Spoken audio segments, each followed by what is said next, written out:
Hey everybody, this is John, host of Mgtow is Freedom. Good evening to you all. Thank you for fan funding in these scotches. Had a cigar earlier today, and one a day is enough, you know. Actually, it's more than enough, but sometimes I need that one a day. Yes, sir. All right, that hit the spot. I got an email from a guy, and I'm going to call him Max. And I get a lot of emails from people who do the fan funding. You can get my address there and kind of send me a private message. What I've done is I read them and then they get to me. Right? Like Doug was yesterday, and today was a guy, and I'm going to call him Max. He sent me an email telling me his story. And at first I was like, yeah, that's how that works. This reminds me of my story. And the more I read it, the more it incensed me. And made me realize that it's just incredible the amount of suffering and pain men go through, and why Mgtow. It's not anything else. It's Mgtow, knowing that other men are doing this, that they're going their own way, that is not only giving us the courage to face, right, the threats we have in our lives, but it's giving us the support, right? It's like a support group on here. Something I never expected from this, right? I never expected this. And it shocks me in a way.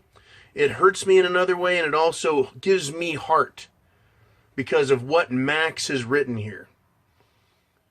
So he sent me his story. That's how he kind of introduced himself. And I said, hey, your story is great. Can I read it in a video?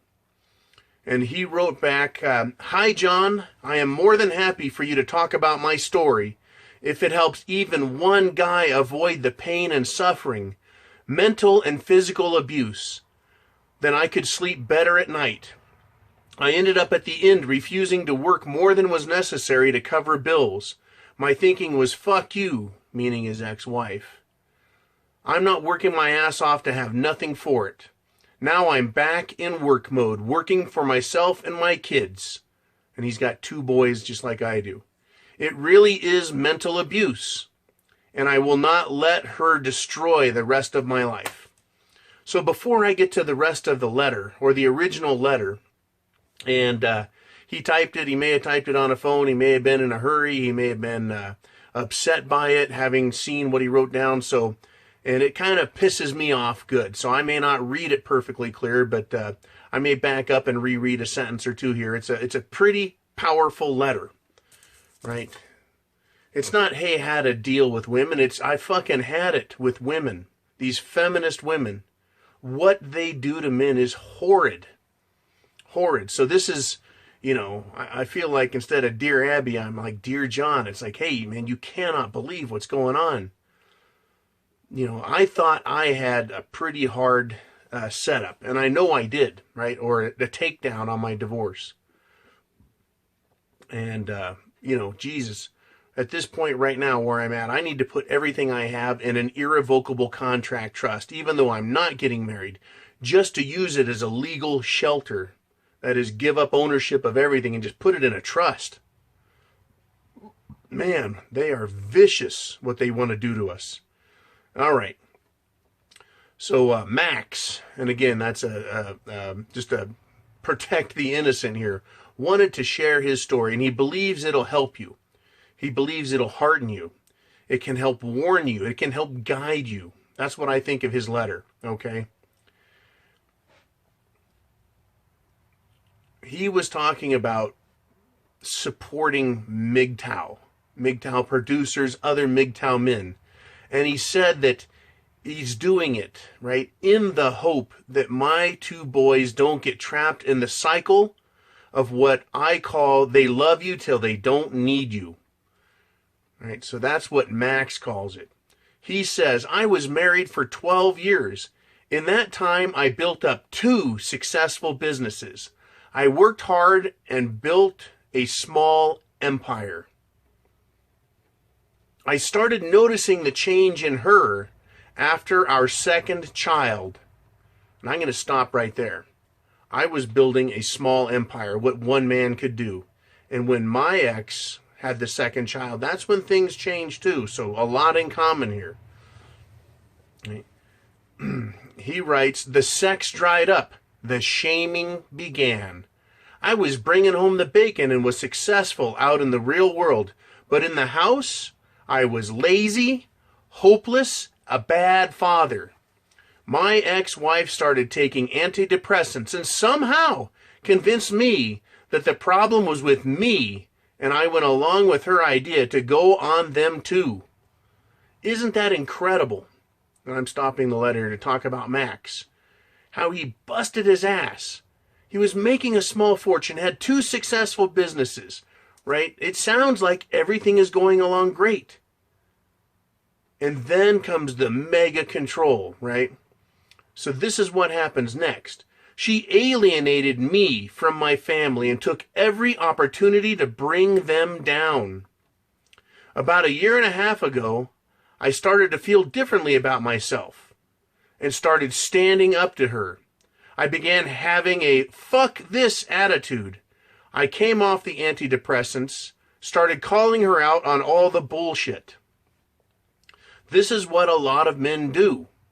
I was one of them. You just go through kicking ass, trying to make them happy, and at some point you're like, look, that program isn't working. It is now time to man up and fuck this, and we're going to fix things. I was there, Max. I was fucking there.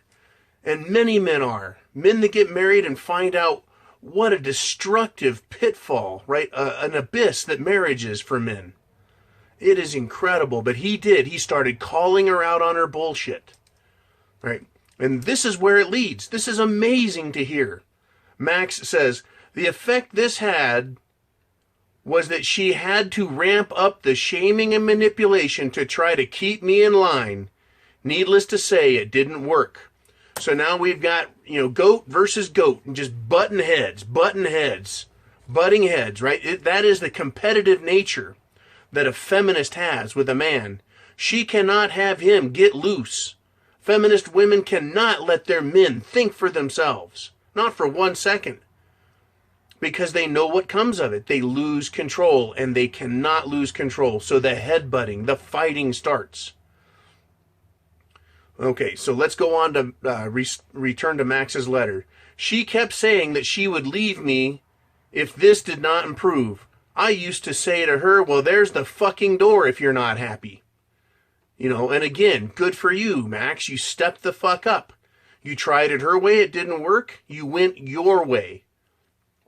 That's right, a married man going his own way saying, look, bitch, you come with me or there's the door.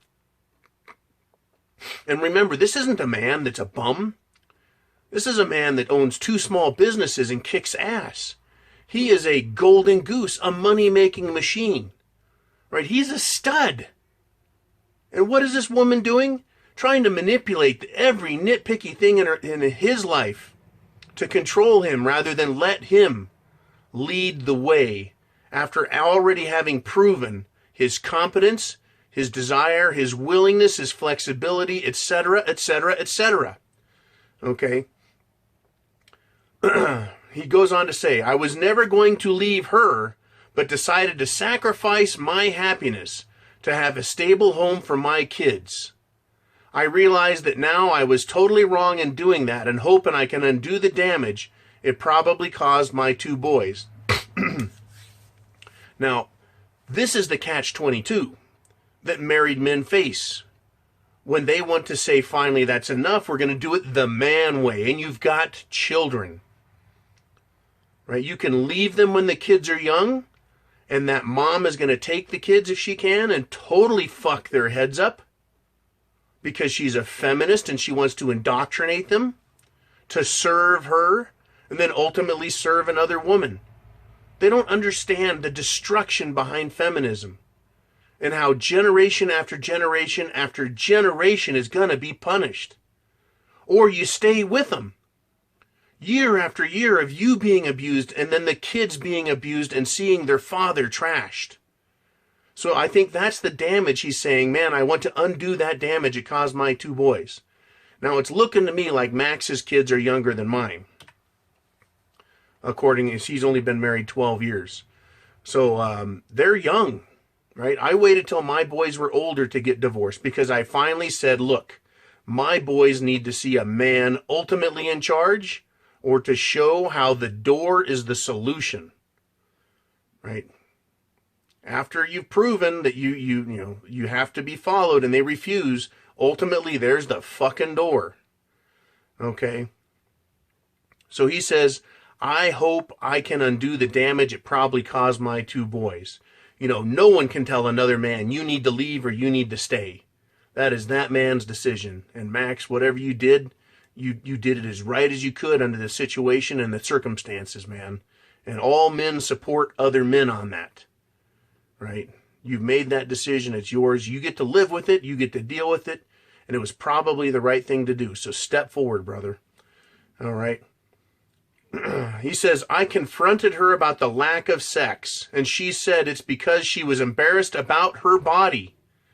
Who, men, hasn't heard that one? Oh, I don't want to have sex, and they come up with a lame fucking excuse. I'm embarrassed about my body. Well, try this. Stop fucking eating and do some exercise. There's a fucking clue, right? But they don't want to hear that.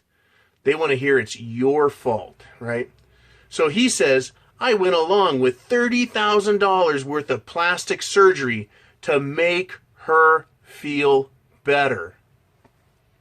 I don't know what you fucking paid for, man. Max, that's a lot of fucking cash, right? But I understand trying to throw cash at him to make him feel better.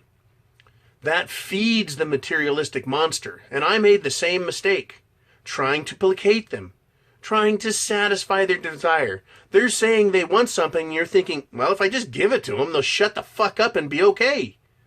But it never satisfies, because that's not the real problem. And we learn that afterwards. And Max, man, I'm with you, buddy. I know about, throwing good money after bad because of our dedication as men, our commitment, our love, our flexibility, and willingness to try hard. Really, truly try and love a woman. But man, feeding materialism isn't loving them, and we find out after it's too late. Because we trust them to tell the truth. We say, look, tell me the truth. What do you need? And then they tell you, you give it to them, and they are still not happy. Because they can't be happy. Because they're immoral at the root. Just my opinion. Take that or leave it. All right.